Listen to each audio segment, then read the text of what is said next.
Breaking into the music business is a unique journey for everyone, but the love of the music and the culture is the connecting tie. These are the untold stories of how Canada's most prominent Black entertainment professionals got started in an industry that never sleeps. I'm Alicia Ace West. And I'm Trezor. Welcome to Season 4 of Amplify.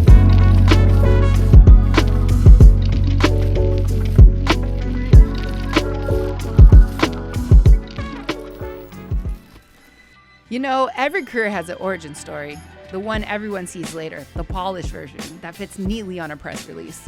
But the real beginnings, those are so much messier. A childhood microphone, a leap with no net, a family member who said yeah when the world said not yet. This is where this season's creatives actually started. Before the accolades, before the strategy, before they even knew what they were building. Every artist remembers that first spark. The moment you realize your voice can move people. For Ebone, that spark came early. When I started, even at daycare and at elementary school, I used to do the announcements. I used to sing the national anthem. So someone was asking about confidence, and it brought me back to, whoa, it started from then, and then church. But it's this has been something that's been installed in me literally from birth. I look back to my pictures and my videos, it's I didn't realize how my parents taking all these videos and all these pictures, me holding a mic. Later on, it would trickle into my profession, what I'm doing. But this is something I've been literally doing my whole life. The beginning of your story doesn't have to make sense. For Click, it didn't start with music. He started with movement. My origin stories. I started off as a b-boy, a dancer. I was always in the dance. Dance was just something that resonated with me as a kid. And my origin stories really came from the love of the music, I remember hearing hip hop and just being like, dude, this is resonating in my body in a way that nothing else has resonated with me before. And I needed to be part of it. And when people say, oh, Click, Ivan Berry, who's been a big, person in my life growing up, as a mentor and colleague, when I started at Universal, it was because of him. And I remember him pulling me aside saying, dude, you need to do this job because you're the one guy I know who's done everything. And I was like, what are you talking about? I said, man, you've done everything. And it's wow, I guess at that time, when I got in and I wanted to start my journey, I started not just dancing, but I started doing radio.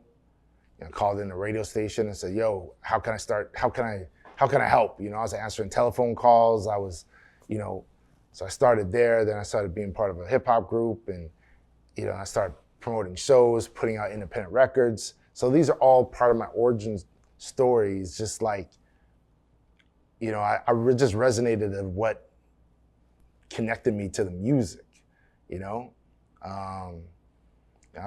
I came up in a household that listened to music all the time. I played piano as a kid. I played saxophone as a kid. I was always into music, But as time went by, I realized, my back starts hurting, and I'm not gonna be a b-boy forever. I was like, I gotta figure something else out. And I realized that one of my strengths is I'm a people person, and I'm a connector. And I realized that. And so I, just went where my heart took me. A creative path is rarely a straight line. Sometimes, like Katrina, you gotta take a leap forward. My dad saw that I wasn't very happy, and he said, you can keep hitting your head against a brick wall, but all you're gonna get is a bloody face, and I don't know why you don't move. And I was like, oh, because it's just he and I. And so I thought, it just never occurred to me that he'd be supportive of me moving. So I didn't realize in that moment that I just needed my dad's permission to move. And I did. I moved in the most chaotic way possible. In December, drove here with a couple $100 and a visa max limit of $1,000. And I had a friend here who was like, you can stay with me. And that's what I did. I don't know what I was thinking in terms of, I could have at least waited till spring. No, it was okay, yeah, I bet I'm out of here. And I had been here that summer for NABFEM. So NABFEM is the National Association of Black Females in Music and Entertainment. It's an American organization, and they had hosted both of their conventions in Toronto at that time because of the dollar. So like there was like major heavy hitters were here. Like Sylvia Rowan was here. Anyone in radio was here. And like it was the first time I saw like, first of all, I didn't even know half of these jobs existed in the music industry. And that it was all Black women. And like, and everyone supported each other. And like, these were like, heavy hitters. And like, to me, I remember thinking like, Suzanne, like I watched the American Music Awards, like what? And that was the moment that I realized, oh, I can do this. Like there's a career in this. And it was also, actually not everyone knows this part of my story. It was also at that time, I was doing a business course in Nova Scotia and I got kicked out of the program. I got kicked out because I had come up here. I came up here and stayed for NABFEM, and I had to like call my project coordinator or whatever to be like, oh, like you'll never guess what's happening. This convention is happening here, and I really got to stay. And they're like, oh no, you're not allowed to miss class. It's the National Association of Black People's Music Entertainment. Like that's exactly my business plan. Like, hello. And he's like, yeah, no, but you got to be back for class. If you miss class, you get kicked out. And I'm like, this does not make business sense. You're supposed to be teaching me about business. And this is like the exact opportunity for what? Anyway, so I stayed. I was like, well, I'm not coming home for what? Like for one class? Kick me out then. And I did get kicked out. But it was worth it. Keziah learned in real time, in real spaces, just showing up to Toronto's music scene and figuring it out through community, hard work, and shared knowledge. I mean, let's get the record straight. I'm not an extrovert. I am social. So I'm social. My upbringing, mentors, being the roadie, being a PK, it goes without saying. Like when you are a PK, everybody knows you are the PK, and you need to be nice to everybody, and you need to socialize with everyone, and you need to be kind, and you need to be respectful to everybody. So that upbringing, the reality is that's not who I am. You know, I would much rather be in my basement hanging with my friends, at a studio hanging with my friends, and just kicking it. So when I was coming up in the industry, I started in the industry after university. I had quit my job at Procter & Gamble, and I had moved into a space where I was doing PR, and I was doing PR for indie rock bands like The Wooden Sky. I was doing PR for names that I hadn't heard before, like White Horse, and I was in venues such as the Horseshoe and Lee's Palace. And these are venues I'd never been in before. I mean, I was 21 years old, so the venues I had been in were clubs. And these were music venues I had never been in. And so when I walked in, I would look around, and I wasn't surprised by the people that were there and culturally where they were from. They weren't from cultures that I was from, but I was okay with it. It was fine for me. It was when I started going to other events where I thought maybe people should know who I was. So I started to go to events that were R&B concerts and hip hop shows. And I knew I didn't know this side of the industry because I'd worked in PR and I was working for indie rock. And so I hadn't been in that space before. So I would call my boyfriend at the time, and I would say, hey, I have this thing, and it's going to be at 6 Degrees on Yonge Street. And he would drive me down, park, and I'd say, can you come with me? And so he would come with me, and he would walk me over the threshold, and he would be my support. He would quite literally be my support. I was nervous. I was shy. I didn't know people, and it seemed like everybody else knew each other. And I wasn't really in this world. Anyways, there got to a point, it didn't take very long, where he was like, why am I coming? Why am I really here? I'd literally walk in the door, and at this time I was working with Kim Davis primarily, and I would walk in the door, and he's like, you leave me at the door, so I'm not doing this anymore. And the rest is history. Now you don't even see him. And now in this role, I've learned two things. I've learned I'm gonna know someone inside, and I've also learned to manage my own expectations. If I don't, that's okay. Sometimes you have to leave the nest to understand what you're building for. Alan's beginning happened abroad, and that distance sharpened his focus. Identity and representation weren't abstract concepts. They were survival tools, creative fuel, and the reason he came back with something to say.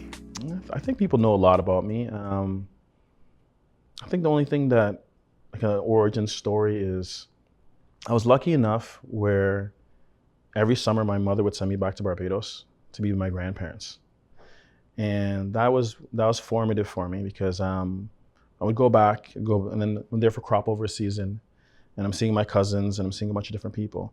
And then when I got to my teenage years, I was more getting into hip hop and everything like that too. And then when I went to university, I remember some of my friends, I'm still friends today, my Trini friends, they did something for the culture show. And it just reignited my passion in being a Caribbean person because again, I was into my little hip hop mode and stuff like that too. And then when I met my wife, my first wife, Mariette, it was like I started going back to Soca Fets, understanding and watching Square One and all these things. And, my origin story is basically, I've always been a proud Caribbean person, but the things that I went through in my life led me to understanding that when I create the show, the importance that it would have and the influence it would have. So I can't take it lightly. I was in different spaces. I was lucky enough for, through university and high school, being in different spaces where I am the only person of color and understanding that. So understanding when I got this opportunity that we have to put our best foot forward no matter what to showcase the best because we are the best. So I have to show that so that they know that. How you define yourself sets the tone for everything that comes after. Even a name becomes a part of your journey. Kwame didn't pick Summer Knox by accident. It was identity turned into artistry. Growing up, I had this weird infatuation with Kanye West, all right? And so my first DJ name, because everybody has a first DJ name, right?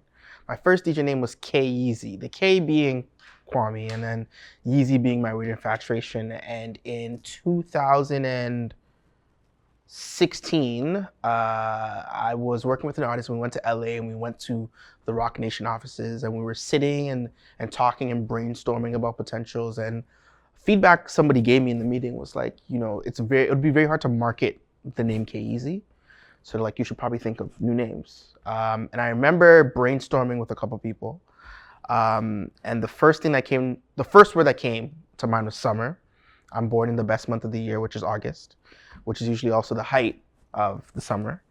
And it just kind of fit who I was as a person. So summer being the first word made sense. And this is before AI, ChatGPT existed. So I had to manually pick, there was like thousands of words to try and have it roll off the tongue properly. And for some reason, knock worked, but it had to be an S. And the reason Knox came about was, I guess I'm such a great DJ that when I play music, the speakers knock, right? So it couldn't be called Speaker Knockers because there's an artist called Speaker Knock. Like it got messy. So I landed on Summer Knox and it flowed well and it, SK and yeah, the branding came about after. So that's kind of where the name came from. Every beginning needs support, the kind that comes from people who see something in you long before you see it in yourself. My parents definitely saw the potential and pushed me because I think for me, I didn't even see like the first set of turntables. It was my mom who gifted it. She held like a surprise party and used the money from the door to buy the turntables, the 1200s, because I was just using the Radio Shack realistic ones at home. Like I just using what we have. And there was like a Filipino brethren that a group of friends would go and practice there, but I never actually had my own. And she was the one who, took it upon herself because I'm not thinking of that. Like any little change I have, I buy in cross colors, Carl Kanai, you know what I mean? I do it stripping this with my money and buying records, but she saw that and was like, nah, you need to have this to perfect your craft and to push through. So yeah, I'd say my parents for sure. Spex' story mirrors Dr. J's. Family as first mentors. They come from different households, but have the same foundation. Support that doesn't wait for success to show up. For me, it was really, I'm gonna go back to that Caprice classic, the Baby Blue, with my dad, washing the car and listening to that reggae and dancehall music. And my dad, really seeing how it sparked me. Then my dad going out and, buying me a mixer and 2 turntables. My mother and my dad, give me that opportunity there to, start learning from that technology and believing in, not knowing what it was I was going to do with it, but seeing that I loved something. And I tell, all the parents out there, if they see something that their kids are interested in and all that, find a way to invest in it, because you never know what it can bring. You never know what can happen from it. And for me, it was those 2 turntables, that mixer from Radio Shack, my dad buying 2 speakers on the roadside. A little man had a van parked up with, speakers selling. My dad bought the speakers then for me, and, then gave me his record collection, allowed me to scratch on them, and like, oh, you're gonna scratch up my records. But, having that trust and that faith in me that, I was trying to create something, I was trying to do something and not really knowing, where it would lead to. It's just things like that really inspired me and motivated me.